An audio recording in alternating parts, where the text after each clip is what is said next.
Maraming salamat po. Maupo tayo lahat. Bishop Brother Eddie Villanueva, Secretary Joel Villanueva, Secretary Maroa, Secretary Ike Ona, yung nakakatanda ho sa atin ngayon kung bakit napunta sa youth gathering, Boy Umali, Governor Mujib Hataman, Representative Sherwin Tugna, Chona Cruz Gonzalez, Mayor Herbert Bautista, Pastor Emil Galang, former Representative Risa Ontiveros Maraquel, honorable members of the House of Representatives, baka pwede yung tumayo yung members of the House of Representatives,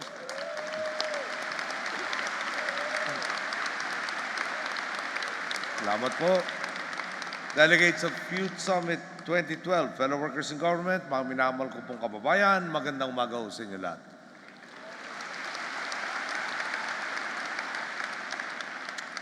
Ganda naman ho ng umpisa ng araw kong formal.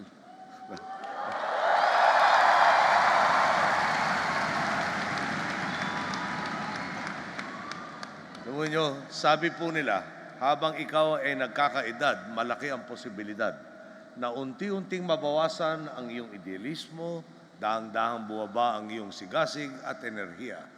Na sa paglipas ng panahon, dahil sa pagharap sa mga realidad at hamon ng mundo, maaaring makaligtaan mo ang mabubuting asal na itinuro sa iyo ng mga nakakatanda. Excuse me po.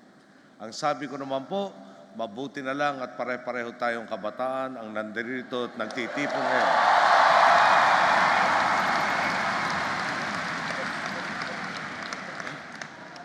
Taos-puso po akong nagpapasalamat sa Jesus is Lord Church Worldwide at sa Kristiyanong Kabataan para sa Bayan.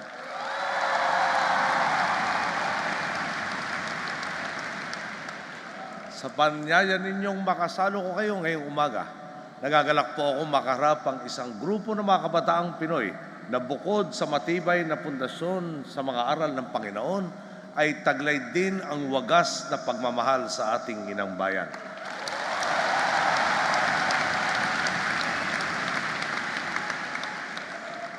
Di po matatawaran ang naging partisipasyon at kontribusyon ng KKB movement sa lipunan sa loob ng mahigit 2 dekada.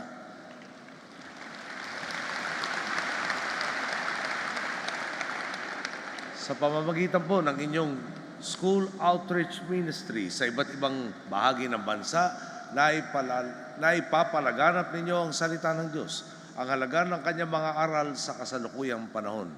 Sa inyong youth camps, leadership trainings at conferences, nabibigyan ninyo ng pagkakataon ng kabataang Pinoy upang higit nilang maintindihan ang mga usaping nakakaapekto sa kanilang hanay.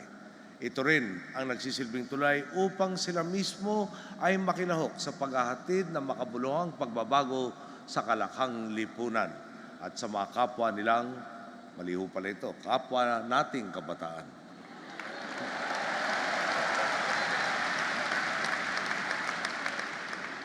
Nandito na po yung nakakabata ng konti sa akin, siguro mga 2 taon, si Secretary Joel Villanueva.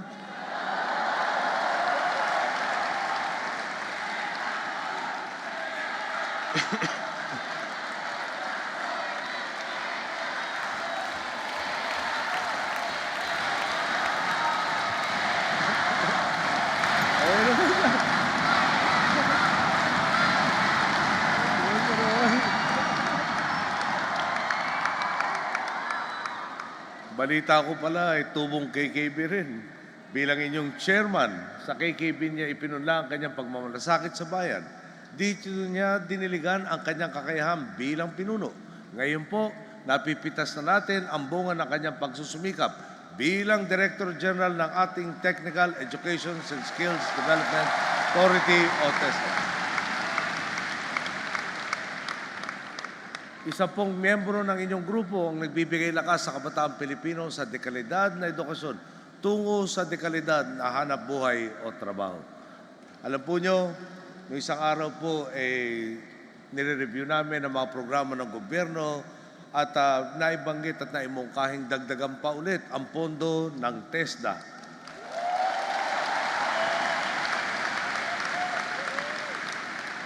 Sila naman po talaga naghahanda sa ating kabataan para sa makabuluhang mga trabaho.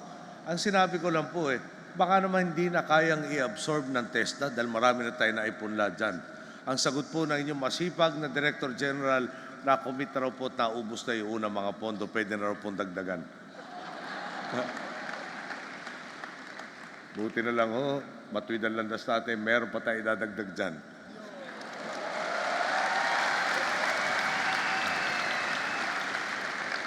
Kayo nga pong mga narito ang nagpapatunay, hindi ibig sabihin ng KKB ay kanya-kanyang bayad. Kung hindi, kanya-kanyang bigay.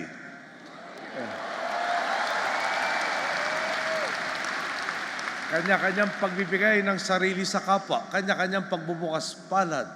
Kapit-bisig kayong kabataan, mali ho talaga yung writer ko. Kapit-bisig tayong kabataan.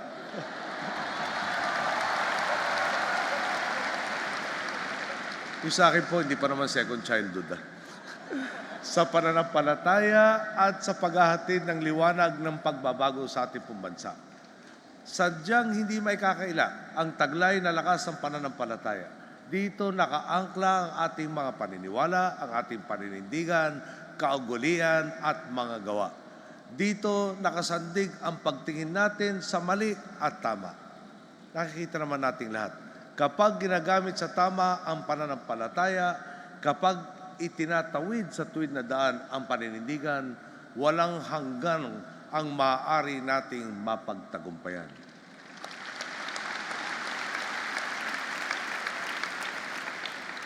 Ito po mismo ang sinasalamin ng pagtitipon natin ngayon. Sangayon din po ako sa tema ng Youth Summit ninyo ngayong taon. Extreme, no middle ground.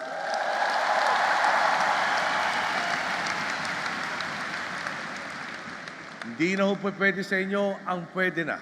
Ito ang pinapamalas ninyo. Ito ang patuloy ninyong hamon sa bagong henerasyon. Bakit nga naman magpapatupik-tupik kung alam nating mas malaking pagbabago ang ibubunga ng pagbibigay todo? Sa social networking sites tulad ng Twitter, ang ipinopost ninyo hindi na panay tungkol sa pagkain o kung saan coffee shop kayo tumatambay.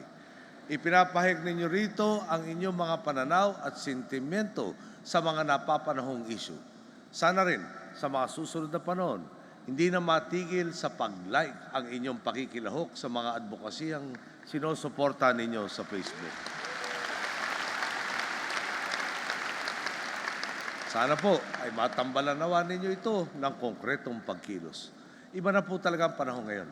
Ang dati pong mga nagbubulag-bulagan at nagbibingi-bingihan, sila pong dati-rati ay kibit-balikat ang tugon sa mga suliranin ng bayan. Silang dating naghahanap ng tuwid na landas ay kasama na natin sa pagtahak ngayon.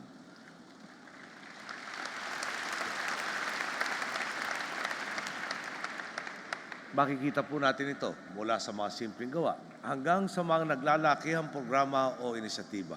Mula po sa pagtawid sa tamang daanan hanggang sa pagtutol sa mga suhol at kotong sa lansangan. Mula sa pagtutok sa mga balita at isyu ng bansa hanggang sa pakikilahok sa mga dialogong patungkol sa lipunan. Mula sa pagkusang umalalay sa mga kababayang nasa lanta ng bagyo hanggang sa pakikiisa sa malawakang pagkukumpuni ng mga eskwela. Ngayon po, talaga naninindigan ng mga Pilipino, lalo na po nating nararamdaman nakatuwang natin ang kabataan sa pagsusulong ng pagbabago. Bilib ako sa inyo, bilib ako sa kabataan Pilipino.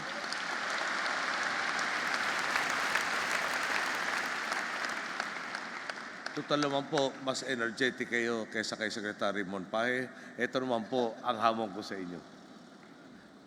Kung makasalubong ninyo ang isang taong pipiliting kayong iligaw ng landas, maalala ninyo kaya ang mabubuting asal at kaugalian na inyong natutuhan.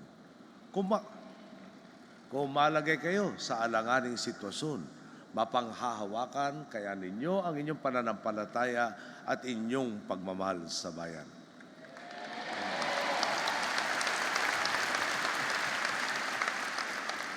Sa mga panahon pong ito, huwag sana kayong magpapalinlang. Huwag sana kayong bibitiw sa liwanag ng kabutihang na ikintal sa inyo ng inyong simbahan. Huwag kayong maliligaw sa tuwid na daan.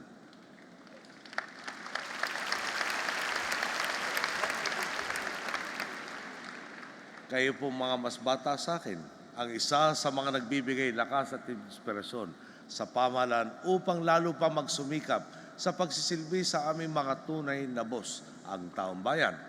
Ito po ang dahilan kung bakit patuloy natin sinusulong ang ating sistemang pang-edukasyon. Itong taon lang nang matagumpay nating nailunsad ang K-12 Basic Education Program. Ito ang dahilan kung bakit patuloy natin sinusugpo ang korupsyon, ang patuloy natin pagtutugis sa mga nang-aabuso sa pamahalaan at ang pakikipaglaban para sa mas patas at makatarungang lipunan.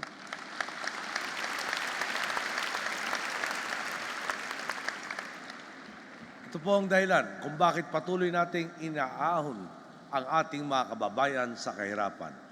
Ang masigasig nating pagpapatupad ng Pantawid Pamilya Pilipino Program, kasabay nga po ng inyong walang sawang pagmamalasakit sa bayan, dodoblehin o titriplihin naman namin ng inyong pamahalaan ang pagsusumikap sa pagpapaunlad ng ating bayan.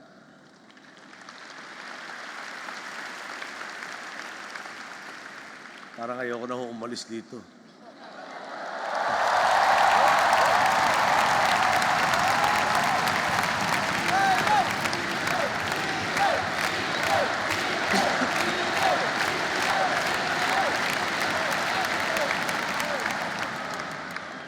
Kaya lang ho, meron tayong kailangan panoorin mamayang hapon.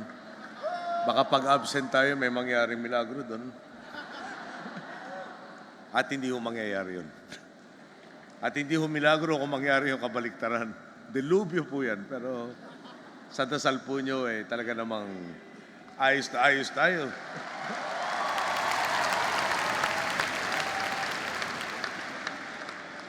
Patuloy po nating patunayan sa buong mundo na sa kapit kamay nating pagtaak sa tuwid na landas, walang balakid ang sa atin ay magpapahinto. Mananatiling nagniningas ang apoy ng pag-asang sinindihan natin noong simula. Hindi magmamaliw ang tiwala at sigasig nating makamit ang liwanag ng pagbabago sa ating pambansa. Katuwang ang buong puwersa ng kabataang Pilipino, sama-sama nating abutin ang Pilipinas na matagal na nating pinapangarap. Maraming salamat po. Mabuhay po kayo lahat.